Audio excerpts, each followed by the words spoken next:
Hi, welcome to Opera Happy Hour. My name is Jeremy Frank. I am the Associate Chorus Master at LA Opera, and as always, I'm thrilled to have you along with me for tonight's show.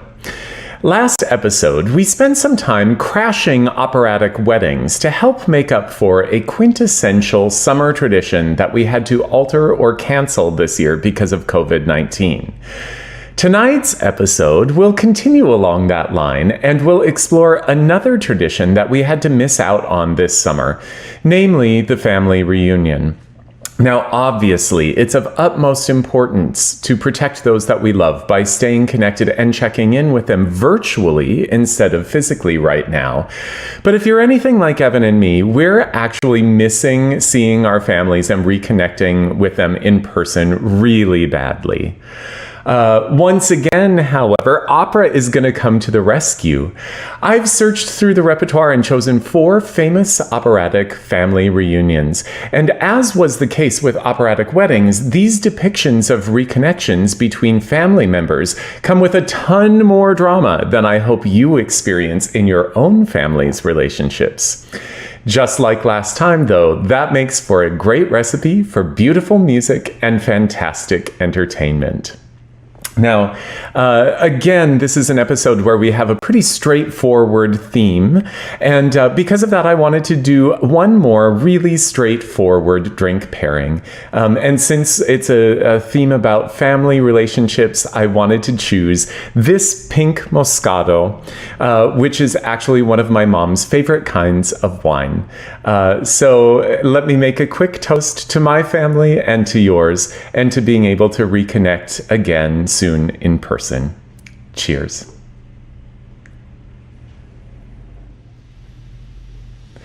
If you've ever seen the 1984 Academy Award-winning movie Amadeus, you know that Wolfgang Amadeus Mozart had a complex relationship with his father. Leopold, the elder Mozart, supported his young son's genius, of course, and continued an uninterrupted stream of communication throughout his life via letters.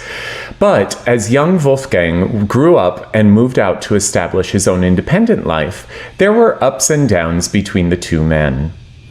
Despite this movie's depiction of them as an impossible-to-please father and an irresponsible but genius son, the reality of their bond was more nuanced than that, and represented a relatively normal tension that many fathers and sons experience.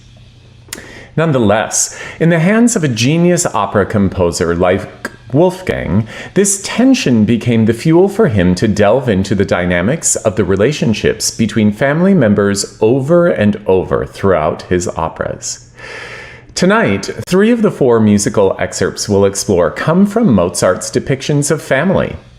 Whether they are poignant, comedic, or downright scary, Mozart and his music probe the ties that bind in a way that few other opera composers have ever achieved.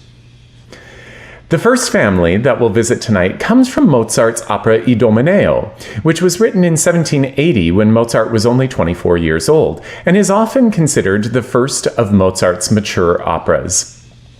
A perfect example of opera seria, or serious opera, the story of Idomeneo comes from the blurred lines of ancient history and mythology. We find ourselves around the year 1200 BCE during the Trojan War. Idomeneo, the king of Crete, has been away from his homeland for many years, fighting wars and laying siege to the city of Troy. Before he embarks on what is meant to be a victorious return to Crete, he sends several Trojan captives ahead of him, including the princess Ilia. And before her boat arrives safely at shore, it is shipwrecked and Ilia is saved by Idamante, who happens to be Idomeneo's own son. These 2 youngsters fall in love, but Ilia is tormented by the fact that she loves the son of the king who has destroyed her homeland. Idamante begs Ilia to accept him as a suitor of his own accord, without holding him accountable for his father's actions. Now, toward the end of Act 1, Idomeneo sets out to return to Crete, when his ship is also shipwrecked. Just as all hope seems lost, Idomeneo desperately barters with the god of the sea, Neptune, saying that if his life is spared, he will sacrifice the first living being he meets when he comes safely to shore. Imagine Idomeneo's horror when the first person he meets on shore is his own son, Idamante. Because Idomeneo has been away for so long, and possibly because he hasn't gotten all of the seaweed out of his hair yet, his son doesn't actually recognize his father at first. Finally, Idomeneo reveals who he is, telling Idamante, "I am your father." Idamante is overjoyed to be reconnected, but Idomeneo immediately and mysteriously says that he must leave forever and that Idamante should never seek him out again. Of course, he doesn't and really can't reveal the pact that he made with Neptune, which changes Idamante's joy to deep sorrow. During the last show, I introduced you to a musical fabric called secco recitativo, or dry recit, but tonight we'll go one step further and explore recitativo accompagnato, or accompanied recit. Whereas secco recit is accompanied with music improvised on a harpsichord, all of the strings of the orchestra play during an accompanied recit. As you can imagine, this use of the orchestra drastically expands the musical palette that can be produced. While the main function of secco recit was to advance plot, composers like Mozart reserve accompanied recit for moments of high drama that start to reveal emotion as well as advance the story. This in-between musical fabric also helps to smooth the transition between recitative and aria. In many ways, this kind of musical fabric is a perfect fabric for the kind of drama that we see between Idomeneo and Idamante. And let me give you a little taste of what it sounds like now.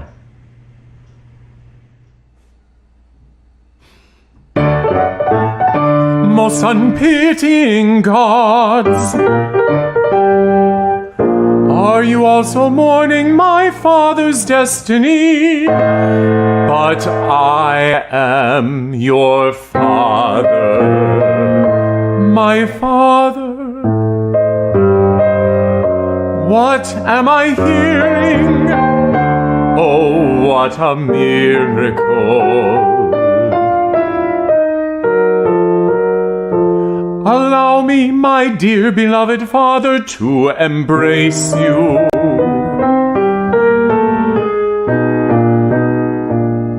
I thought you'd drown, but no, why are you angry?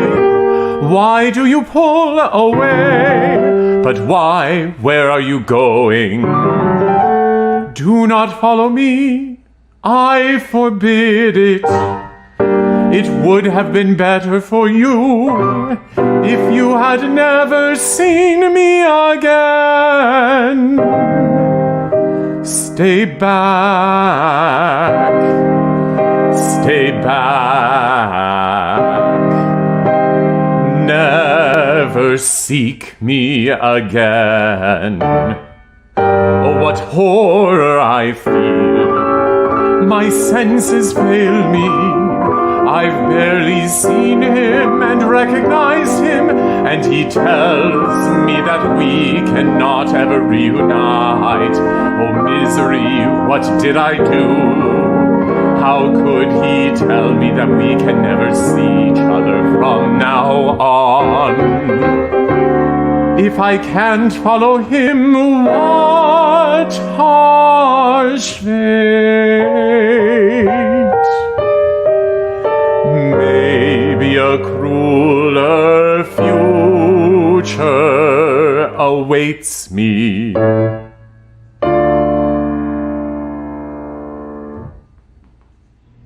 Mozart was as gifted of a comedian as he was a dramatist, and he knew how to paint a light-hearted family reunion just as well as a dramatic one.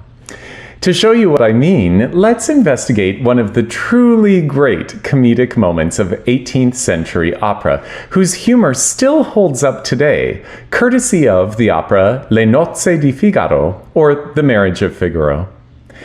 You may remember that The Marriage of Figaro is actually the second installment in a trilogy of plays by the French playwright Beaumarchais. The first of those plays is The Barber of Seville, which we started exploring during the last episode.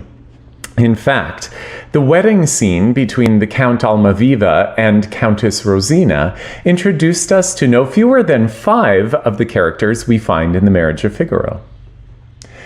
Several years have passed in these characters' lives, and as we start this opera, we find ourselves on Figaro's wedding day as he waits to marry his bride Susanna. Things between the Count and the Countess Almaviva have gone stale, and the Count's eye has started to wander, landing on Figaro's own bride, Susanna. In fact, the Count goes so far as to try to prevent Figaro from marrying her so that she can still be available to become his mistress. The Count sneakily adopts a legal argument to indefinitely postpone Figaro's wedding. Figaro owes a large sum of money to an older noblewoman, Marcellina, and the Count and Dr. Bartolo, the bumbling bad guy from The Barber of Seville, say Figaro has to either repay her, which he's too poor to be able to do, or he has to marry her, and not Susanna. In a last-ditch attempt to avoid marrying Marcellina, Figaro claims to be of noble birth, meaning that he would need the permission of his parents to get married. Of course, no one believes him at first, but he says that he was a foundling stolen by robbers who abducted him from near a castle. Baby Figaro was in a basket with gold, gems, and embroidered clothes, which are proof, obviously, of his noble birth. Moreover, he has a birthmark on his right arm. Suddenly, Marcellina is extremely excited and correctly guesses that Figaro's birthmark is in the shape of a spatula, because, as it turns out, she herself is Figaro's long-lost mother. And what's more, and to everyone's great surprise, Dr. Bartolo is his dad. Instantly, a joyous reunion of the happy family ensues. Of course, this wedding between Figaro and his own mom can't go forward as planned, but unfortunately, Susanna wasn't present at all of these revelations because she had been busily trying to rustle up money to buy Figaro's freedom. When she finally arrives on the scene, she mistakes the happy reunion for a wedding reception between Figaro and Marcellina. Feeling betrayed, she slaps Figaro across the face. But he and his mom calmly explain their newfound familial relationship. Everyone is delighted, except for the Count, of course, whose plot is destroyed. All of this hilarious and sweet scene is depicted in a sextet with Figaro, Susanna, Marcellina, Bartolo, the Count, and his lawyer, Don Curzio. As usual, I've made an English translation so that you can follow the part, but rather than sing all 6 parts simultaneously, as I've done on the last couple episodes, I'll jump around from character to character so that you can understand the story as it unfolds. Come embrace me, my dear youngster, I'm your mother, my dear son, and then you must be my father. Come and hug me just the same. How could I deny my offspring? Let us never part again. That's his father, I'm astonished, and she's his mother, I'm astounded. Now this wedding can't go on. My dear son, beloved parents, oh my son, beloved parents, oh what joy! She's already with this woman. Oh my God, he's such a jerk. I've been betrayed. Take that traitor. No, I beg you. Take that traitor. No, I beg you. Listen, my dearest. Be calm now. Listen to this. Smack!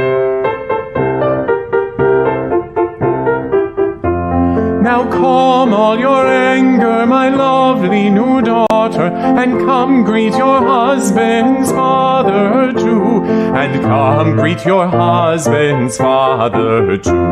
His mother, and father, and father, his mother, and father, and father, his mother, and father, your mother. And he is my father, I tell you myself, and now all is well, my mother, and now all is well, my father, and now all is well. Next, I thought we would check out one of opera's most famous and chilling mother-daughter relationships, as depicted in one of Mozart's final operas, The Magic Flute, written in 1791 and premiered just 2 months before Mozart's death. The Magic Flute is an unusual opera for several reasons, and as you'll soon hear, the music Mozart writes in the German language is very different from the musical vocabulary he uses in his Italian operas. Both Mozart and his librettist Emanuel Schikaneder were Freemasons, just like many of the founding fathers of the United States. And as the two of them created the Magic Flute, they strove to depict the strongly humanist and, for the time, progressive ideals of this organization, even going so far as to portray some of the secret rites of the Masons. They set the plot in ancient Egypt, where Freemasonry believed that the rites had come from originally, and because of that, there are many references to the gods Isis and Osiris in this opera. Mozart's music covers a tremendous scope, all the way from simple folk melodies to profoundly noble hymns to fiery arias of vengeance, as you're about to hear. Now, when the opera starts, we meet a young hero named Tamino, who is being chased by a terrifying and very hungry dragon. At the very last minute, he's saved by 3 mysterious ladies, and when he is recovered, these ladies show him the portrait of a beautiful young woman named Pamina, who will eventually become his bride. Pamina is the daughter of the Queen of the Night. At first, the queen doesn't seem so bad. I mean, she just had her ladies save Tamino after all. But over the course of the opera, we come to realize that she is, in fact, a fiery, ruthless, vengeance-seeking woman who wants to assassinate the highest priest of the Freemasons, a guy whose name is Sarastro. After Tamino realizes that Sarastro is actually the embodiment of wisdom, truth, and justice, and not an evil kidnapper, as the queen would have him believe, he is no longer willing to carry out her demands. Having lost her control over Tamino, the queen realizes that she must manipulate her daughter into getting the job done. In a terrifying aria, she gives Pamina a dagger and charges her to murder Sarastro or no longer call herself the daughter of the Queen of the Night.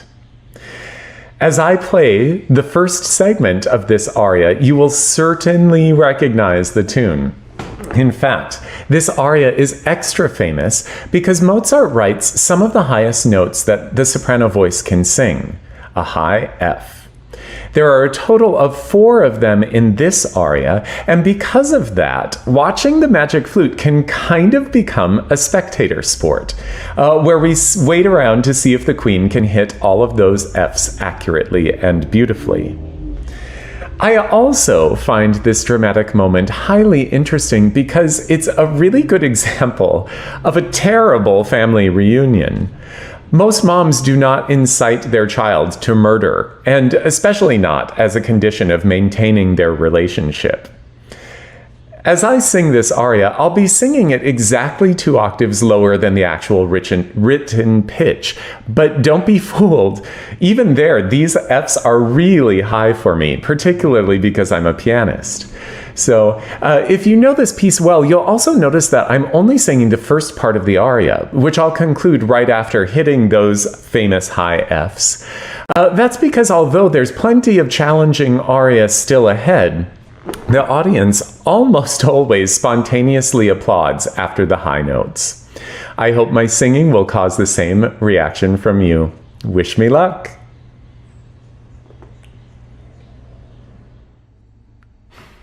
Der Hölle Rache kocht in meinem Herzen, Tod und Verzweiflung, Tod und Verzweiflung flammet um mich her. Fällt nicht durch dich, Sarastro, Todesschmerzen, Sarastro, Todesschmerzen.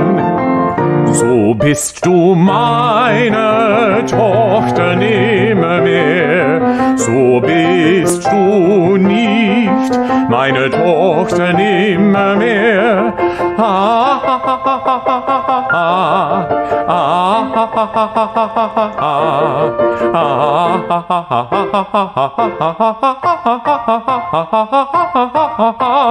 Meine Tochter nimmermehr.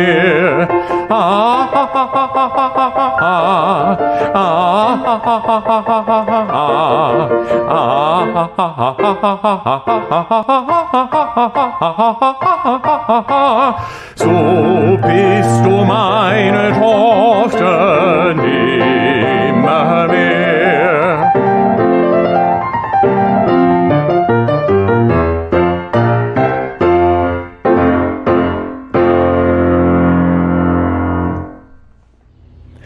The final family reunion we'll be visiting tonight comes not from Mozart, but from Giacomo Puccini's one-act opera, Gianni Schicchi, which is Puccini's final complete work and his only comedy.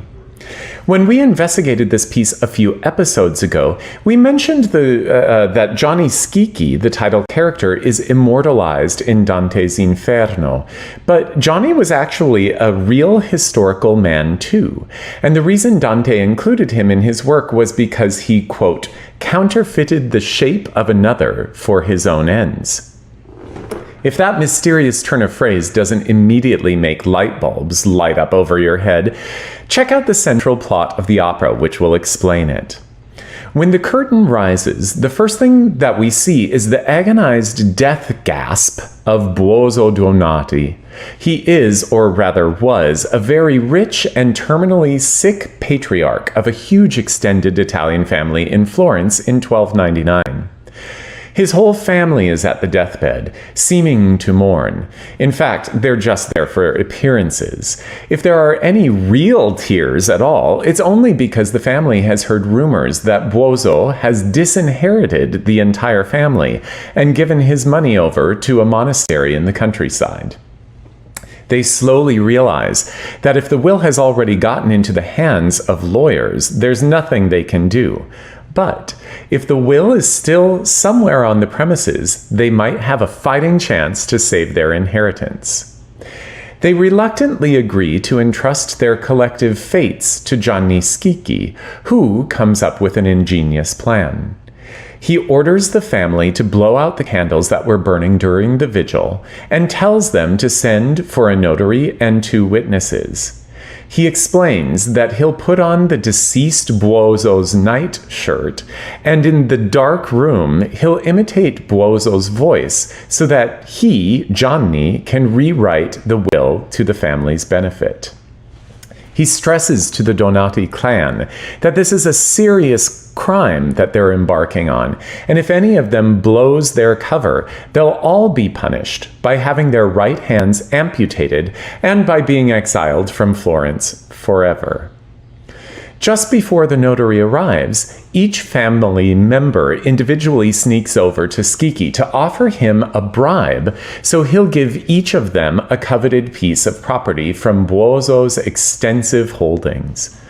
After everybody makes claims to one property, they all agree to let Schicchi decide in the moment who gets the 3 biggest ticket items, which are the mansion that they're in right now in Florence, some sawmills in Signa, and a mule, which is apparently the fanciest mule in all of Tuscany.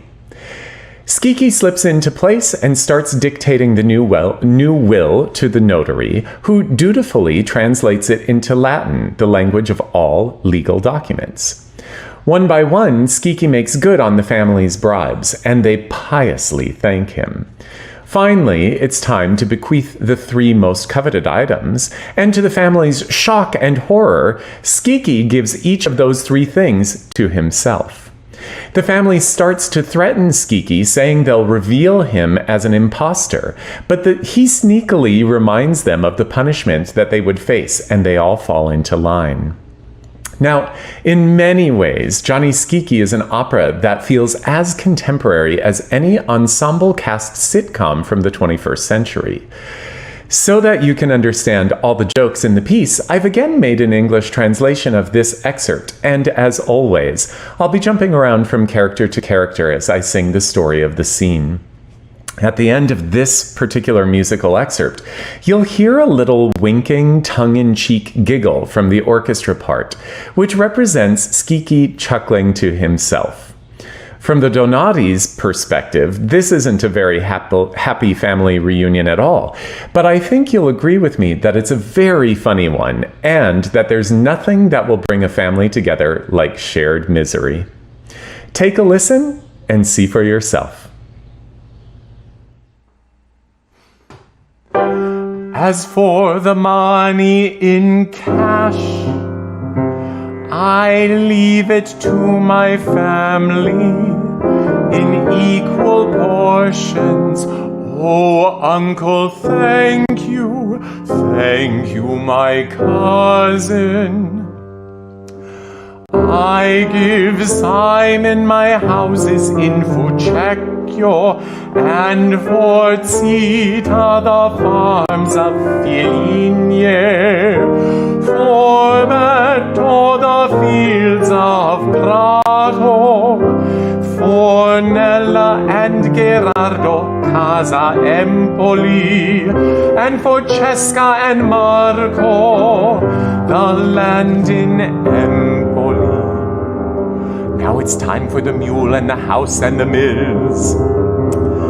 I leave the mule, for which I spent over 300 florins, which everyone knows is the strongest mule in Tuscany. To my dear devoted friend, Gianni Schicchi. What's that? He can't. I swear he's mad. Ulam relenquit eius amico devoto Gianni Schicchi. Wait! Why on earth would a man like Gianni Schicchi want a mule? Just a moment, Simone. I alone know the needs of Gianni Schicchi. The scoundrel!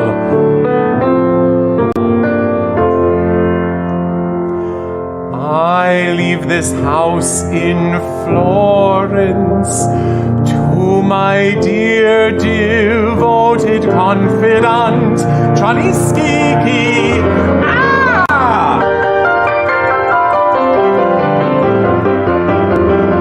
Farewell, dear Florence. Farewell, beautiful homeland. I must salute you. Do not disturb him.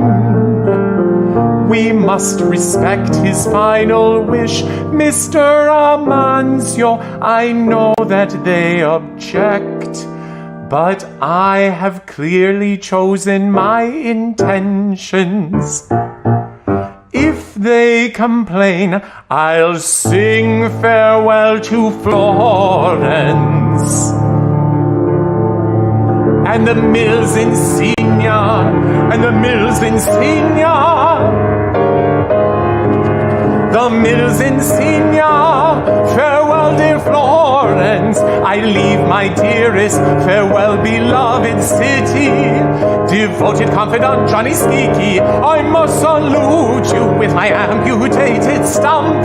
La la la la la la la la, that is all.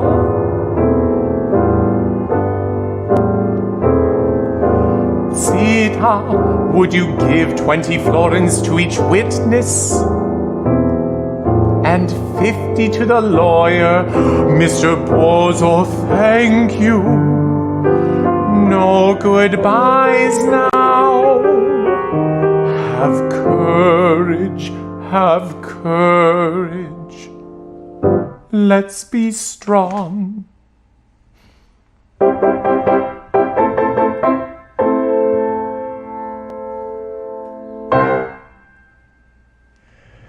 It's hard to believe that brings us to the end of another episode already. I hope you are feeling inspired to call your mom, your dad, your sister, your brother, your grandparents, whoever, and thank them for not double-crossing you out of their will. As always, please check into the LA Opera Relief Fund, which is continuing to support staff and artists who are out of work during the ongoing theater closures. Our episode in 2 weeks at the end of October will be a little bit of a nod to Halloween.